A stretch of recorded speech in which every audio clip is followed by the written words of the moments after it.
अस्सलाम वालेकुम दोस्तों, अशरफ चौधरी फातिह अभी तस्कार लाहौर से मोहब्बत बर अस्सलाम। जुमा मुबारक सबको। जुमे का मेरा मैसेज पूरी कौम के नाम और पर्टिकुलरली वो लोग जो हमारे ग्रुप्स में शामिल हैं उनके लिए मेरा ये पैगाम है और उनकी फैमिलीज के लिए मेरा प्रोग्राम है। आजकल बारिशों की वजह से सैलाबी रेलें खबरें सारा दिन सुनते हैं, जिसमें गाड़ियां बह रही हैं, घर बह रहे हैं, अल्लाह माफ करे बहुत सारी अमवात वाक़ हो रही हैं।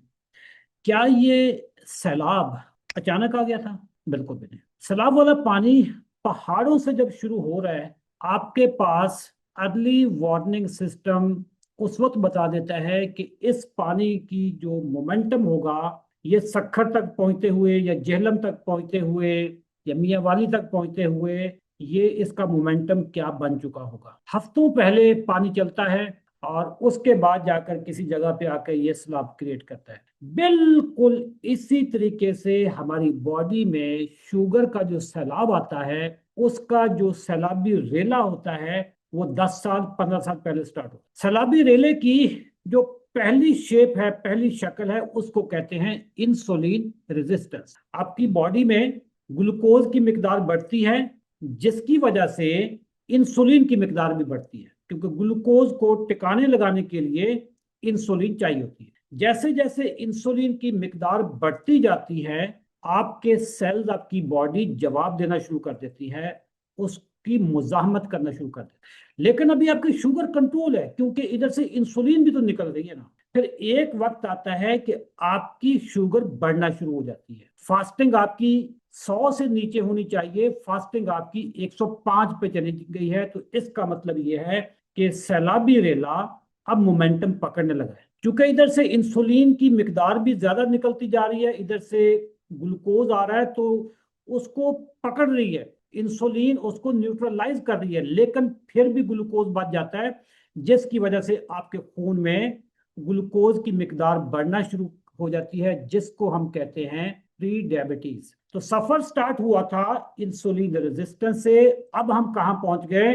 प्री डायबिटीज में पहुंच गए। लेकिन आपका पीछे से जो पानी आ रहा है सैलाबी रेला, वो खत्म नहीं हो रहा। पीछे बंद नहीं आपने लगाया, पीछे डैम नहीं बनाया था। इसी तरीके से आपने अपनी बॉडी में ग्लूकोज की मिकदार कम नहीं की, ग्लूकोज वैसे ही वैसे चला जा रहा है। तो इंसुलिन जो उसके लिए एक न्यूट्रलाइजिंग इफेक्ट करती है, वो अब खत्म होना शुरू हो जाती है। खत्म से मुराद ये है कि वो अपना इफेक्ट नहीं कर पा रही, या उतनी इंसुलिन निकल नहीं पा रही जितनी उस ग्लूकोज को ठिकाने लगाने के लिए इस्तेमाल होना था, क्योंकि आपके जो सेल्स हैं वो उसको इस्तेमाल नहीं कर पा रहे। तो अब एक वक्त आता है कि आपकी शुगर 125 से ऊपर हो जाती है फास्टिंग, और रैंडम आपकी 180 से ऊपर हो जाती है। अब डॉक्टर कहेगा जी आपको हजूरे वाला शुगर हो गई। तो अब शुगर का इलाज हमसे करवाओ। जो मैं पिछले 3.5 साल से चीख चीख के बोल रहा हूं कि शुगर जिस दिन होती है, उसका सफर बहुत पहले से स्टार्ट हुआ होता है, उसको sugar mafia, diabetes mafia address नहीं करता, आपको मना ही नहीं करता, किसी चीज का बताता ही नहीं है। वो कहते हैं शुगर आपको नहीं हुई। जब तक आपका HbA1c 6.4 से ऊपर नहीं जाता, वो कहता आपको शुगर हुई नहीं, और होने वाली तो है ना। आपका अगर फास्टिंग लेवल 100 से नीचे है तो शुगर नहीं है। अगर आपका फास्टिंग लेवल 101 पे पहुंच गया तो शुगर होने वाली है। 126 पे हुआ तो शुगर हो गई है। वो हजूरे वाला, इस रेले को पीछे जाकर रोको, पहाड़ों पे जाकर रोको, जो सैलाबी रेला आ रहा है। इसी तरीके से हमारी बॉडी में जब इंसुलिन रेजिस्टेंस स्टार्ट होती है, वहीं पे इसको पकड़ना होगा। जब हो गई शुगर, फिर तो तबाही मचाएगी ये। कल मुझे एक कॉल आई कराची से, खुद भी वो डॉक्टर हैं, उनका HbA1c 12 रहा है, 10 रहा है, लेटेस्ट HbA1c उनका 6.6 या 6.7 पे आया है। लेकिन वो 12, 11, 10 पे काफी अरसा रहा, जिसकी वजह से उनकी बॉडी में ऐसे ऐसे डैमेजेस आ चुके हैं जिसकी रिपेयरिंग शायद उस तरीके से अब मुकम्मल नहीं हो पाएगी। फॉर एग्जाम्पल, उनके चलने फिरने की जो मोबिलिटी है वो कॉम्प्रोमाइज होगी, उनके गुर्दे कॉम्प्रोमाइज हो गए। 1.7 शायद उन्होंने मुझे बताया था अपना क्रिएटिनिन लेवल, 1.7 पे आपके गुर्दे मुतासर हो चुके हैं, जो अब हो सकता है कि रिवर्स भी ना हो। ब्लड प्रेशर उनका हाई, बोलने की या उनकी जो स्पीच थी वो कॉम्प्रोमाइज हुई थी, लैग ले लेकर वो बोल रही थी, मतलब बंदा जैसे सोच सोच के बोल रहा होता है। बुनियादी तौर पे ये डिमेंशिया या भूलपन की जो इब्तदाई हालात होते हैं, ये वो चीज होती है। और ये शुगर उनको थी 2008 से 2009 से। 2008-9 से तो सैलाबी रेला आ चुका है, आप उसमें बैठ चुके हैं हजूर वाला।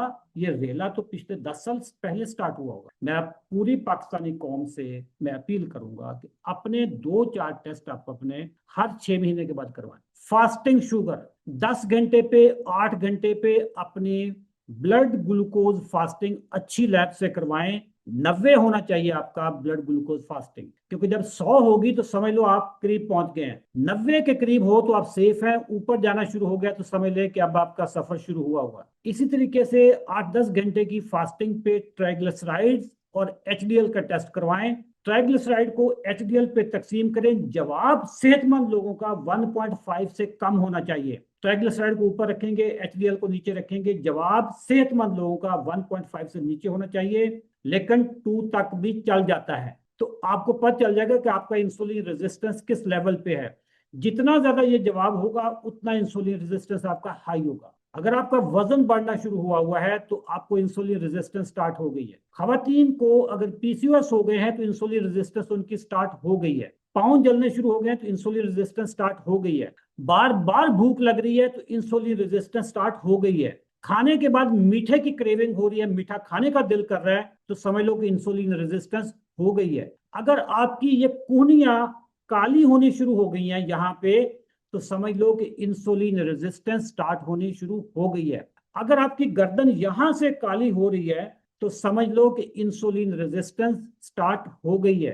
अगर आपकी गर्दन पे छोटे छोटे टैग, जैसे ये मेरे किसी जमाने में बने हुए थे, ये स्किन टैग जो होते हैं ये वाले यहाँ पे बने हुए हों, ये जैसे बना हुआ था ये वाला, तो समझ लो कि इंसुलिन रेजिस्टेंस का सफर स्टार्ट हो गया है। अल्टीमेटली अब आपने शुगर की तरफ जाना है। लेडीज एंड जेंटलमैन, आपकी सेहत आपके हाथ में है। शुगर के सैलाबी रेले से बच जाओ। पूरा पाकिस्तान डूबने लगा है, 3.5 करोड़ बंदा शुगर ज्यादा है, शुगर गर्दी में का शिकार हो चुका है। आज मुझे एक सीनियर ब्यूरोक्रेट की कॉल आई, उनकी छोटी बहन अपने गुर्दे खराब करवा चुकी हैं। अब पाकिस्तान के जिस नेफ्रोलॉजिस्ट के पास भी लाहौर में वो जा रहे हैं, वो उनको नई पट्टी पढ़ा रहे हैं। कोई उनको कह रहे हैं अभी डायलिसिस पे चले जाओ, कोई कह रहे हैं इनका ट्रांसप्लांट होगा, और वो सर पटक के ब्यूरोक्रेट बैठे हैं कि करूं मैं क्या। और बहन की उम्र होगी अभी 40-42 साल, CKD4 यानी चौथे लेवल, चौथे ग्रेड के उनके गुर्दे फारिग हो चुके हैं। तो दोस्तों, सेहत के बारे में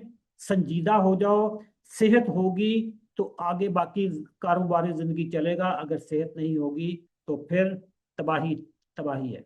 दोस्तों, हजरत अली रजी अल्लाह ताला अन्हु का शायद ये फरमान है कि ईमान के बाद सेहत अल्लाह की सबसे बड़ी नेमत है। Thank you. अल्लाह।